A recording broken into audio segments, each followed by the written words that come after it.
সাংবাদিকদের প্রশ্নে রেগে গেলেন শিক্ষা উপদেষ্টা। এটা কোনো কথা হলো না তো। আপনি তো আমাকে জেরা করতে পারেন না, তাহলে মামলা করেন, কোর্টে যান।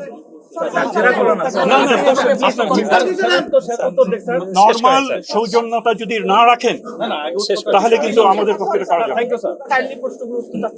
না। আমি তো সেটাই বলছি যে সেক্রেটারি রিজাইন করেছেন, যারা রিজাইন করেছেন মানে কি ওনাকে অব্যাহতি যেটা দেওয়া হয়েছে সেটা উচ্চতর একটা কমিটির সিদ্ধান্ত, এবং আমি সারাদিনের আমি সেই সিদ্ধান্তের সঙ্গে আমি যুক্ত ছিলাম না। কেন দেওয়া হয়েছে সেটার উত্তর আমি দিতে পারবো।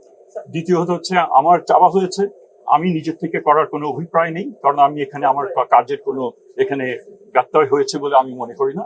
আপনাদেরকে আমি ঘটনা পরম্পরায় আপনাদেরকে জানালাম, আপনারা সেটা বিবেচনা করবেন, সেটা ঠিক কি বইবে ঠিক আমার মনে হয় না। আর যদি আমার তো নিয়োগকর্তাও রয়েছে, তারাও যদি এখানে মনে করেন যে এখানে ব্যত্যয় ঘটেছিল, তো আমাকে যেতে বললে আমি অবশ্যই চলে যাবো। আমার কোনো এখানে আঁকড়ে ধরার, নিজেকে জাস্টিফাই করার কোনো কিছু নাই।